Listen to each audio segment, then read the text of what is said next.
Today on our 2012 Chevrolet Silverado 3500 HD, we're going to be taking a look at and installing the B&W Custom Underbed Installation Kit for the B&W Companion Fifth Wheel Trailer Hitch, part number BWG NRK 1012-5W. Here's what the fifth wheel companion looks like installed on the vehicle. This fifth wheel installation kit is designed to let you install your B&W Companion fifth wheel trailer hitches. The adapters that work with this are part number BWR VK3500 or part number BWR VK3400. The underbed design of this kit allows for full truck bed access, and when you're ready, it's under 5 minutes to convert your empty truck bed into a fifth wheel hitch. We'll start off by unlocking our B&W hitch and installing our fifth wheel adapter. We have ours pre-assembled, but you can adjust the uprights here depending on your truck and trailer combination. At this point, the hitch is ready to attach to the trailer. There's a little clip here that you release. Basically, it's a safety pin.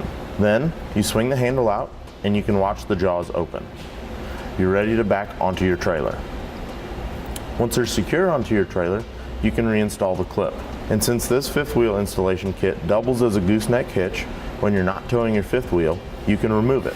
This frees up the hole to reinsert the hitch ball when you need it. Now, let's show you how to install it. First thing we'll need to do to begin our installation is we'll need to measure out where we're going to have to cut our hole in the bed of the truck in order to get the head of the center section to come up through. So when we measure this, we'll measure according to the instructions, and we'll need to measure from the very end of the bed down there to approximately the center point in between the two wheel wells at the distance indicated in the instructions. And if you've got a bed liner in it, whether it be a spray-in or drop-in bed liner, you may need to compensate for the added thickness of it at the end of the bed. And then once you've got it marked, your distance from the end of the bed, you'll need to measure between the wheel wells and make sure that your distance there is centered.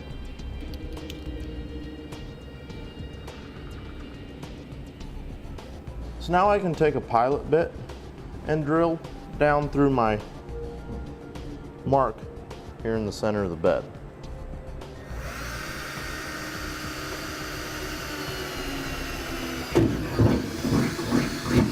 Now I'll take a hole saw, the size indicated in the instructions, and use it to cut out the hole that I'll need in the bed.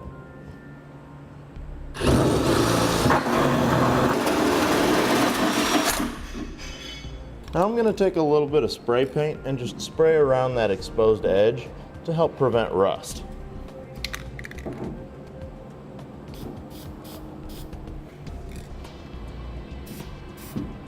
I've gone ahead and removed the spare tire in order to give myself more room to work.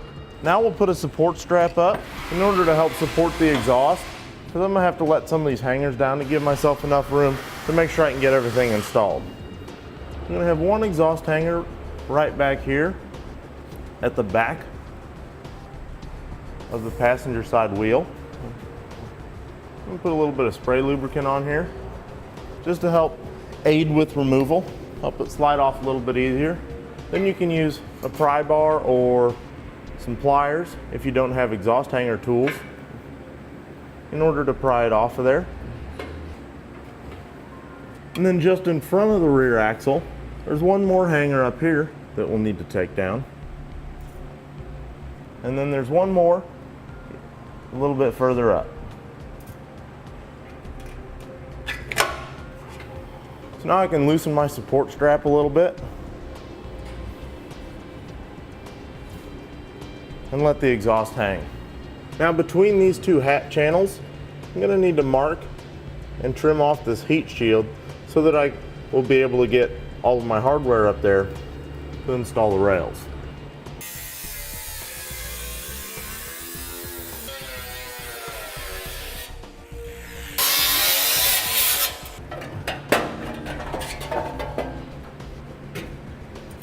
Now, in order to install our cross rails, what we're going to have to do is we'll have to cut a notch over here in this bed flange so that we'll be able to slide them in. And with this one having this protective cover in here, this inner fender, we're going to need to cut that so we can get up to that bed flange.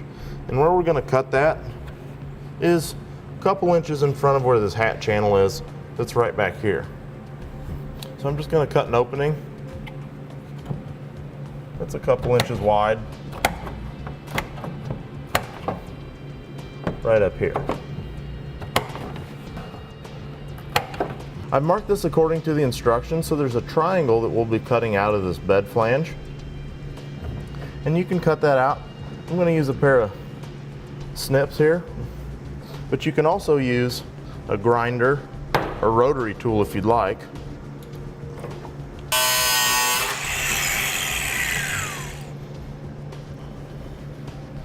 Here we've got our front and rear cross rails. The rear cross rail is the solid one with the threaded holes in it, and the front cross rail is this 5/16 inch thick angle iron with the holes that are drilled in one flange of the front rail. We're going to install the front rail first, and when we install it, we want to make sure that the flange with the pre-drilled holes is going to face towards the rear of the truck.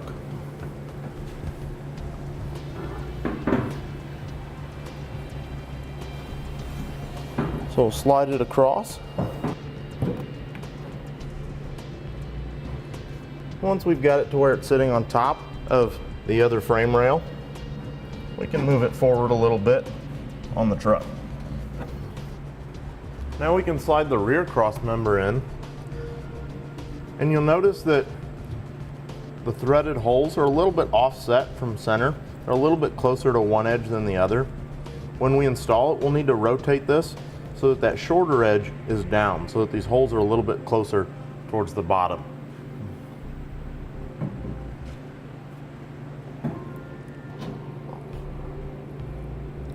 Now this hole on the front rail, which is the second one in from the driver's side, is going to be difficult to put the bolt in place once the center section's in, because it's going to be directly above the fuel tank here.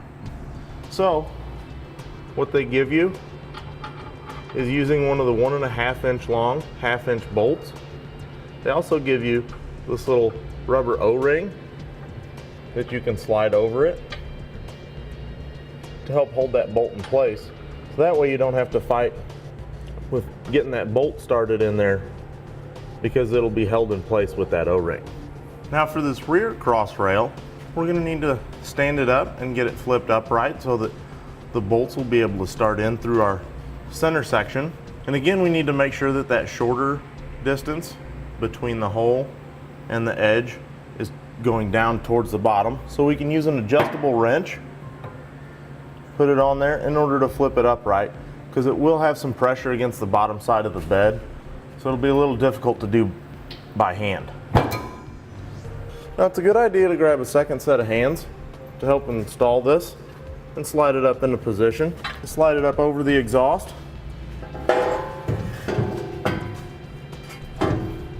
And you want to make sure that your spring locking mechanism is towards the driver's side.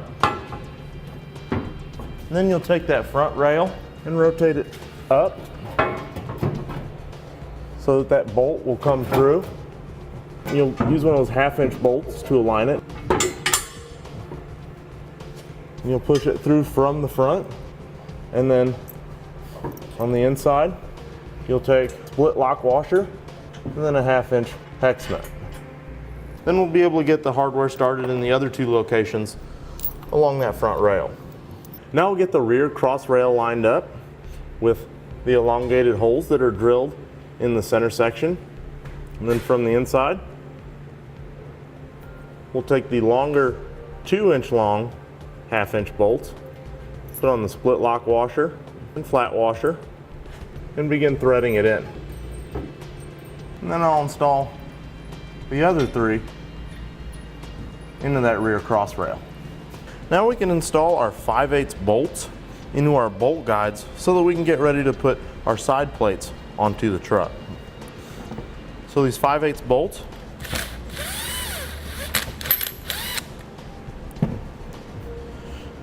once you get it down there, a lot of times you can just kind of work it through the rest of the way. You want to get the edges of this bolt, the little corners there, to sit in between those cut out corners that are on those tabs.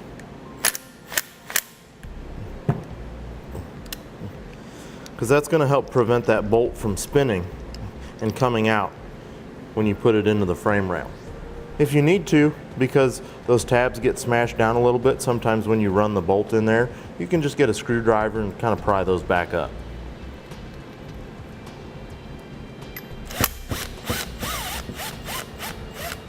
Our 5/8 bolts are going to come from inside the frame and come out these two large holes here. So the one that's on the shorter bolt guide, we'll put it through this access hole right here and bring it out that front hole. And then the longer one, we'll put it in this access hole that's directly above the axle and push our bolt back towards the hole. Now I'll take my side plate and carefully put it up into position. On each one, we'll put 5/8 flat washer, followed by a split lock washer, and a 5/8 nut.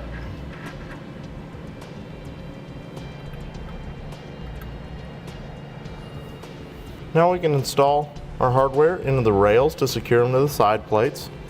So we'll take one of our 1/2-inch bolts, install a split lock washer,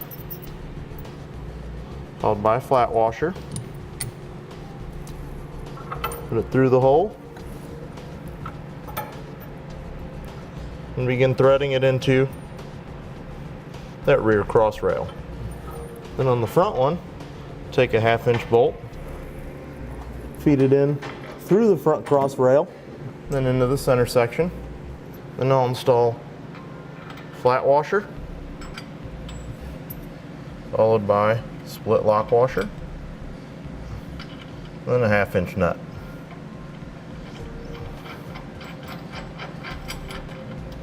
And we'll repeat that same process for the other side. Now we can begin using a 3/4 inch wrench and socket and tightening the hardware that attaches our center section to our cross rails.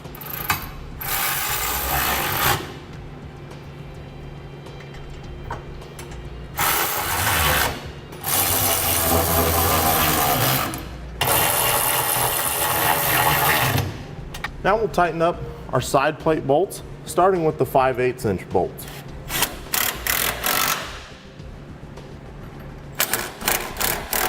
And then I'll tighten up the 1/2-inch bolts that secure the cross rails to our side plates.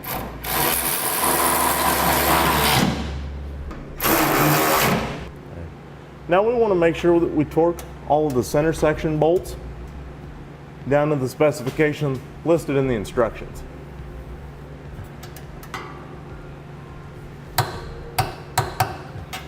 Now I'll torque down all the bolts on our side plate.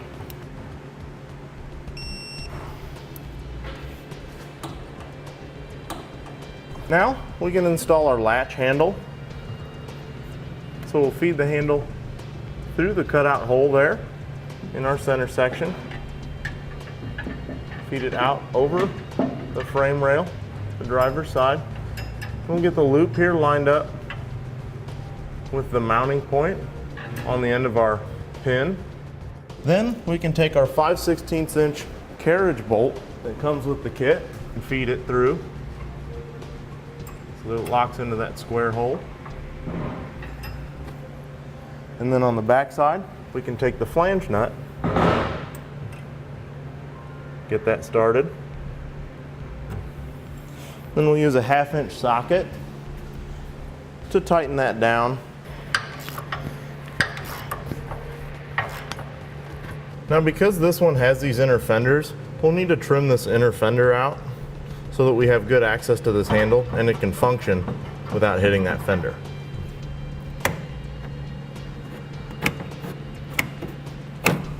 And now our handle can function properly. Now we can drill a pilot hole out to begin the holes for our safety chain U-bolts.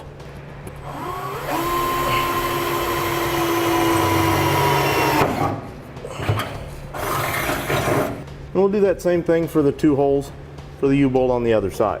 Once I've got the pilot holes drilled out, I can step up drill bit sizes and drill until I've drilled them out to a 1/2 inch in order for those 1/2 inch U-bolts to come up through.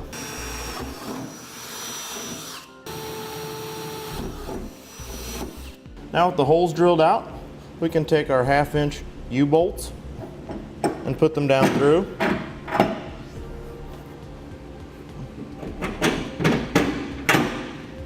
Now we'll install these conical springs to the underside of our safety chain U-bolts, and then we'll install 1/2 inch washer, then we'll install a 1/2 inch nut.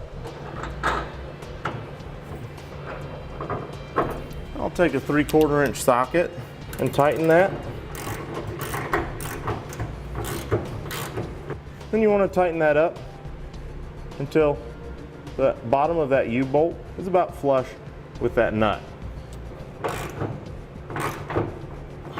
And then we'll do that same thing for the U-bolt on the other side.